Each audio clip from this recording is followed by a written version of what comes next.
കുടിലിൽ നിന്ന് കൊട്ടാരത്തിലേക്ക് ഉയർന്ന മഹാനെന്നാണ് എബ്രഹാം ലിങ്കനെ വിശേഷിപ്പിക്കുന്നത്. അമേരിക്കയിലെ കെഞ്ചുക്കിയിൽ ഹോഡ്സൺ വില്ല എന്നറിയപ്പെടുന്ന സ്ഥലത്ത് 1809 ഫെബ്രുവരി 12 എബ്രഹാം ലിങ്കൺ ജനിച്ചു. പിതാവിന്റെ പേര് തോമസ് ലിങ്കൺ, മാതാവ് നാൻസി ഹാങ്സ്. അമേരിക്കയിൽ കുടിയേറി പാർത്തവരാണ് ഇവർ. നല്ലൊരു തൊഴിലാളിയായിരുന്ന തോമസിന് മരപ്പണിയും വശമായിരുന്നു. തോമസിന് എഴുത്തും വായനയും അറിഞ്ഞുകൂടായിരുന്നു.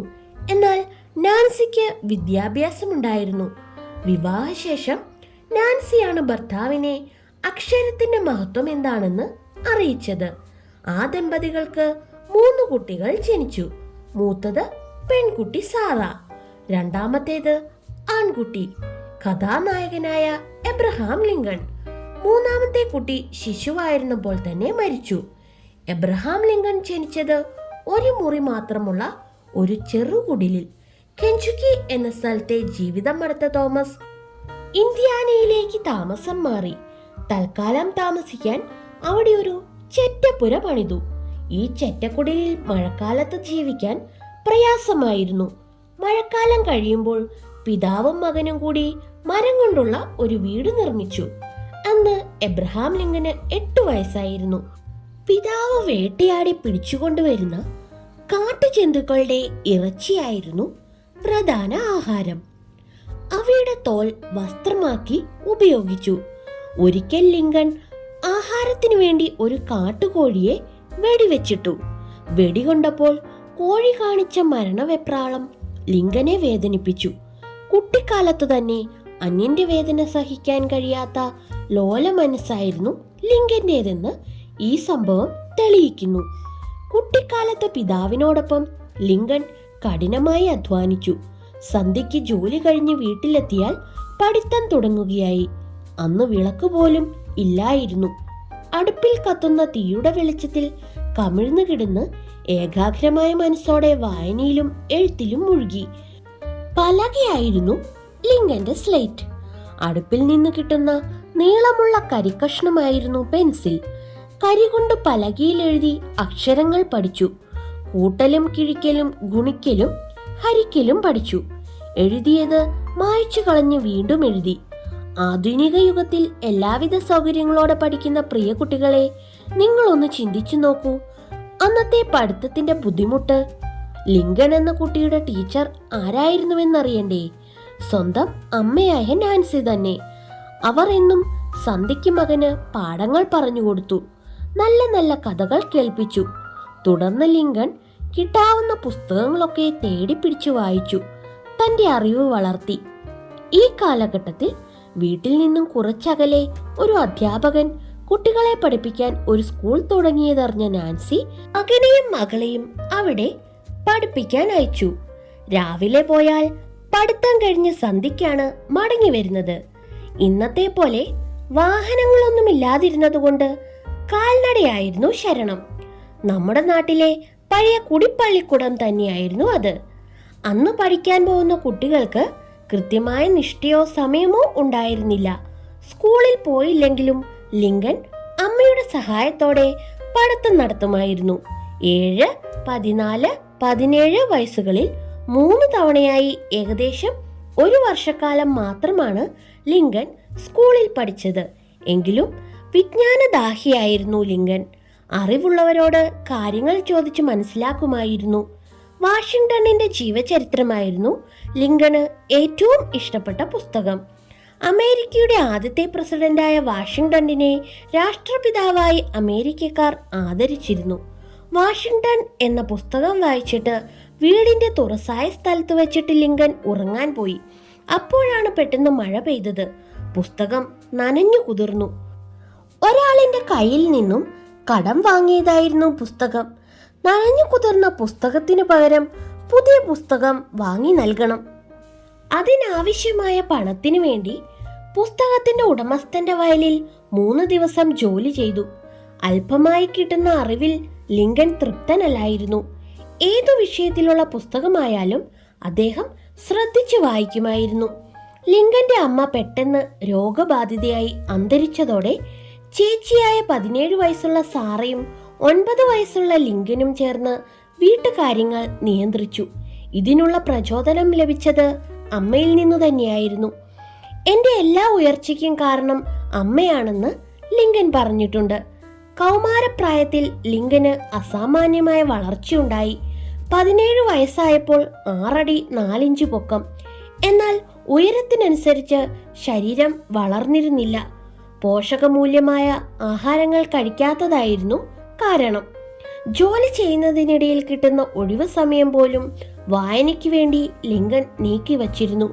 വർത്തമാന പത്രങ്ങൾ ആർത്തിയോടെ വായിച്ചു. രാഷ്ട്രീയ പ്രസംഗങ്ങളും വാദപ്രതിവാദങ്ങളും പള്ളിയിലെ പ്രസംഗങ്ങളും അദ്ദേഹം താല്പര്യത്തോടെ കേൾക്കുകയും അവയിൽ നിന്നും പ്രചോദനം നേടുകയും ചെയ്തു. കുട്ടിക്കാലത്ത് തന്നെ ലിങ്കൻ പ്രകൃതിയിലെ ജീവജാലങ്ങളോട് അത്യധികമായി സ്നേഹം പ്രകടിപ്പിച്ചിരുന്നു. ജന്തുക്കളെയും പക്ഷികളെയും കൗതുകത്തോടെ വീക്ഷിച്ചു. ആപത്തിൽപ്പെടുന്ന ജീവികളെ സംരക്ഷിച്ചു. വൃക്ഷങ്ങളും കുന്നുകളും നദികളും അദ്ദേഹത്തിന് ഇഷ്ടപ്പെട്ട കാഴ്ചയായിരുന്നു.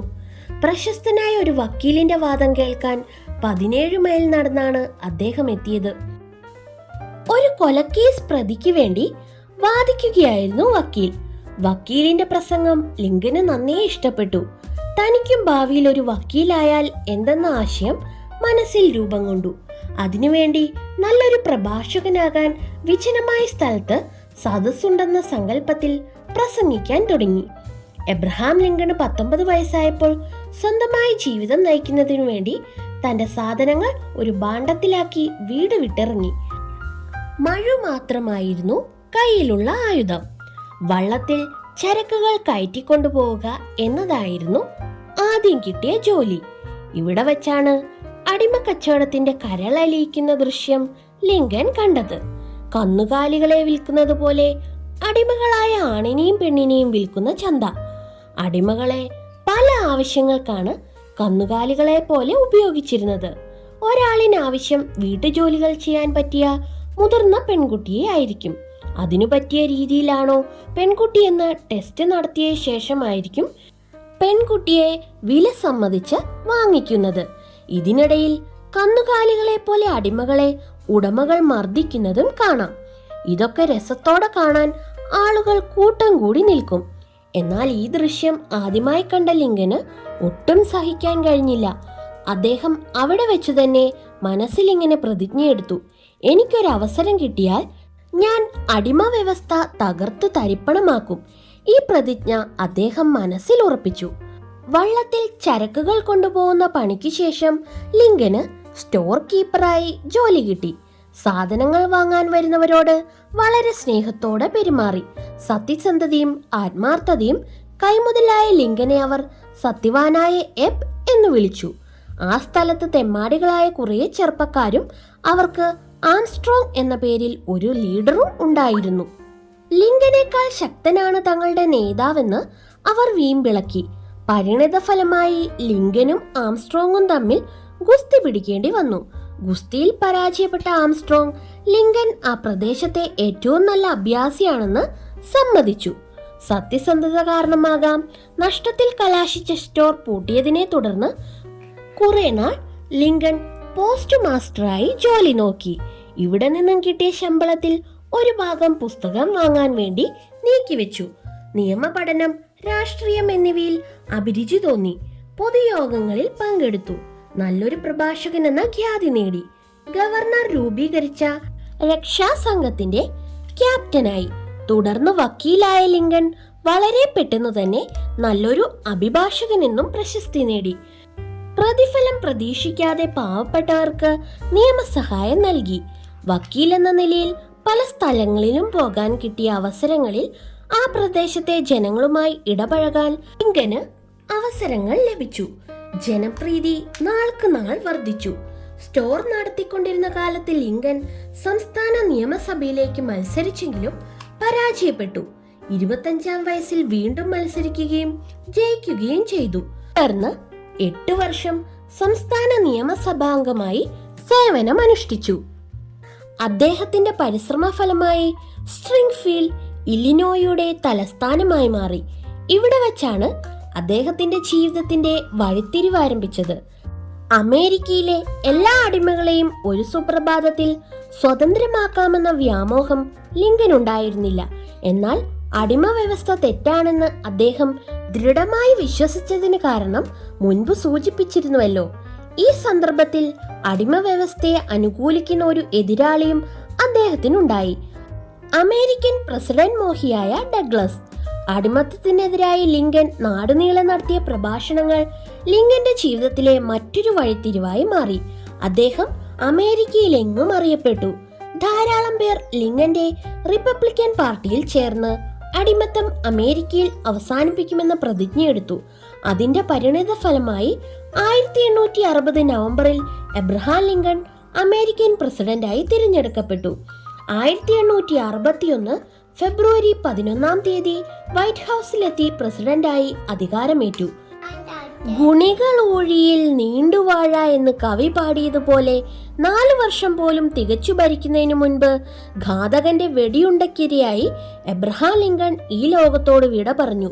കുടിലിൽ നിന്നും കൊട്ടാരത്തിലെത്തിയ എബ്രഹാം ലിങ്കന്റെ ജീവിതം എന്താണെന്ന് പഠിക്കാൻ ഇളം തലമുറ തയ്യാറാകണം. അദ്ദേഹത്തിന്റെ ജീവിതത്തിൽ നിന്നും ധാരാളം പാഠങ്ങൾ ഇളം തലമുറയ്ക്കും യുവതലമുറയ്ക്കും പഠിക്കേണ്ടതുണ്ട്. അതിന് ഈ ചെറുലേഖനം സഹായകരമാകട്ടെ എന്ന് ആശംസിക്കുന്നു.